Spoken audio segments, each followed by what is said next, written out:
नमस्कार। आज हम लोग शुरू करेंगे इनवर्स ऑफ मैट्रिक्स। मैट्रिक्स क्या होता है ये तो हमने बताया था कि मैट्रिक्स क्या है, कॉम्बिनेशन ऑफ रो और कॉलम्स का होता है जिसके अंतर्गत हम महत्वपूर्ण सूचनाएं को रो और कॉलम में दर्शा सकते हैं। अब इसका इनवर्स निकालते हैं। अगर हम इनवर्स की बात करें तो इनवर्स का अगर हिंदी की बात करें तो प्रतिलोम होता है, जो क्लास 7 में आप लोग सीखे हैं। क्लास 7 में आप लोगों को मिलता होगा एडिटिव इनवर्स, एडिटिव इनवर्स, जिसके अंतर्गत आप लोगों को कहा जाता था कि 5 का एडिटिव इनवर्स क्या होगा, तो आप लोग कहते थे -5 होगा। 4/5 का एडिटिव इनवर्स क्या होगा, तो 4/5 का एडिटिव इनवर्स -4/5 होगा।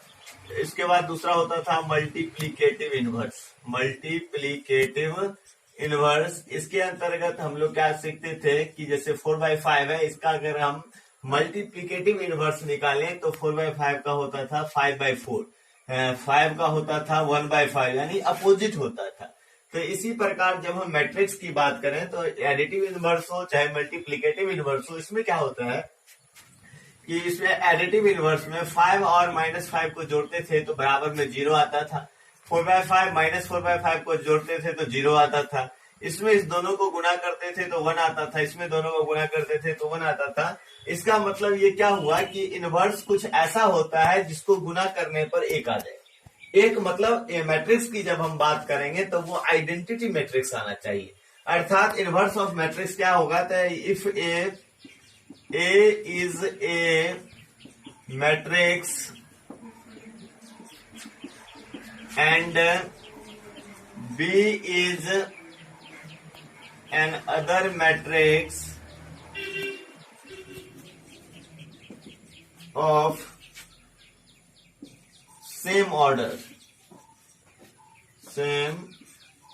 ये ध्यान देंगे कि जब भी हम इनवर्स निकालेंगे तो ये हमेशा स्क्वायर मैट्रिक्स होना चाहिए। अगर स्क्वायर मैट्रिक्स नहीं होगा तो हम नहीं निकाल सकते कि इसका इनवर्स होगा कि नहीं होगा।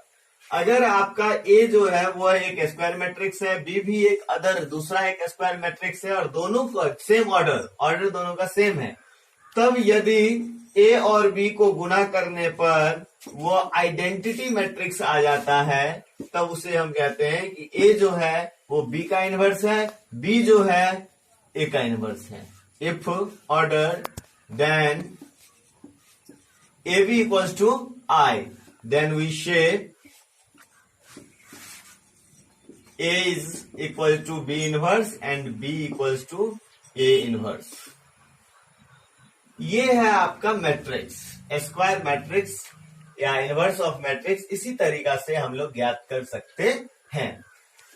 जिस प्रकार से जैसे 4/5 है, इसको 1 करते हैं, तो मैट्रिक्स निकालने का, इनवर्स मैट्रिक्स निकालने का कई सारे तरीके हैं। जब हम डिटरमिनेंट्स पढ़ेंगे तो उसमें भी हम इनवर्स मैट्रिक्स निकालेंगे। लेकिन अभी हम लोगों को क्या करना है कि एलिमेंट्री ऑपरेशन यानी कुछ इस तरह से काम करना है ताकि एक ऐसा मैट्रिक्स आ जाए जिससे वो इनवर्स हो जाए। इसके लिए अगर हम क्या करेंगे, जैसे अगर मान लीजिए मेरे पास कोई एक मैट्रिक्स है, 1 2 है, 3 है और 4 है, इसका ऑर्डर 2/2 है।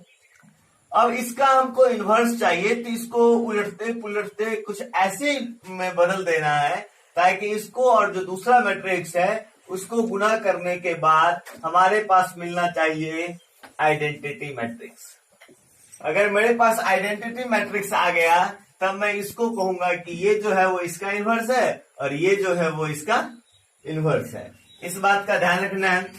तो इनवर्स का जब भी हम बात करते हैं तो इसमें क्या काम आता है उसमें ध्यान देते हैं। तो कुछ एलिमेंट्री ऑपरेशंस करने पड़ते हैं, एलिमेंट्री ऑपरेशंस करने पड़ते हैं जिसके अंतर्गत हम लोग मैट्रिक्स को ढूंढ पाते हैं।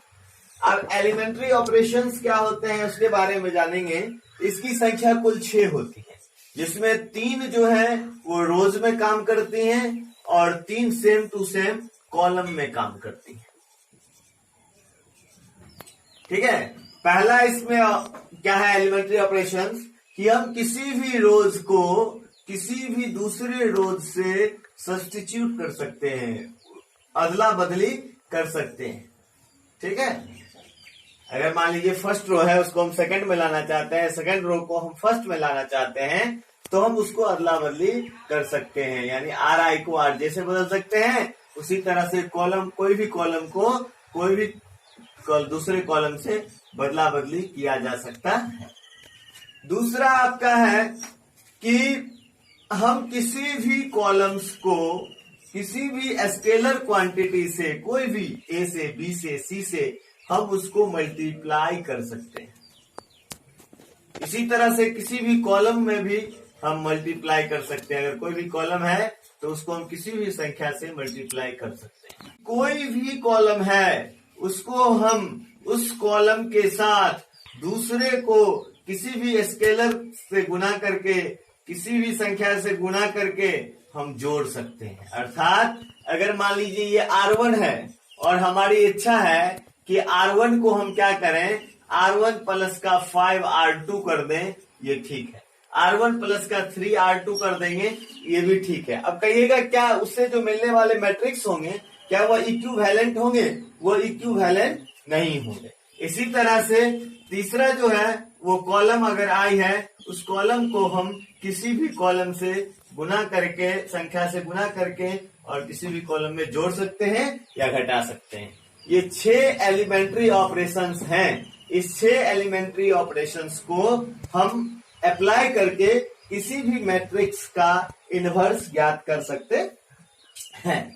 अब बात करते हैं कि जब हम निकालेंगे, एलिमेंट्री ऑपरेशंस लगाएंगे, तो आपको पता होगा कि अगर हम किसी संख्या को 1 से मल्टीप्लाई करें तो वही संख्या रहती है। उसी प्रकार से अगर हम किसी भी मैट्रिक्स को, याद रखिएगा, हम किसी भी मैट्रिक्स को अगर हम आइडेंटिटी मैट्रिक्स से गुना करेंगे तो ये सेम रहेगा। किसी भी मैट्रिक्स को अगर हम इस तरह से लिखें तो ये भी सेम है। अब देखिएगा इसमें कि ए बराबर, एक बार मैंने लिखा है आइडेंटिटी मैट्रिक्स पर ए, और ए बराबर मैंने लिखा है ए इंटू में आई। इस दोनों का मीनिंग क्या है ये ध्यान रखेंगे कि ये identity matrix left hand side में कब रहेगा, जब हम रो ऑपरेशंस करेंगे। जब हम रो ऑपरेशंस करेंगे तो इसको हम इधर लिखेंगे। जब हम कॉलम ऑपरेशंस करेंगे, कॉलम ऑपरेशन के अंतर्गत, कॉलम ऑपरेशंस के अंतर्गत हम लोग आई को कहां लिखेंगे, आगे लिखेंगे। जैसे अगर मान लीजिए ए बराबर है 1 2 3 4, 2 by 2 का मैट्रिक्स है, तो हम इसको इस तरह से लिख सकते हैं, ए बराबर आइडेंटिटी मैट्रिक्स 1 0 0 1, और यहाँ क्या लिखेंगे 1 2 3 4। क्या ए बराबर आई ए। जब ये रो ऑपरेशंस में होंगे, जब कॉलम ऑपरेशंस में करेंगे तो इसी को हम कहाँ लिखेंगे, राइट साइड में लिखेंगे। तो यही हमको ध्यान में रखना है। ध्यान में रख करके हम इजिली अपना काम कर सकते हैं।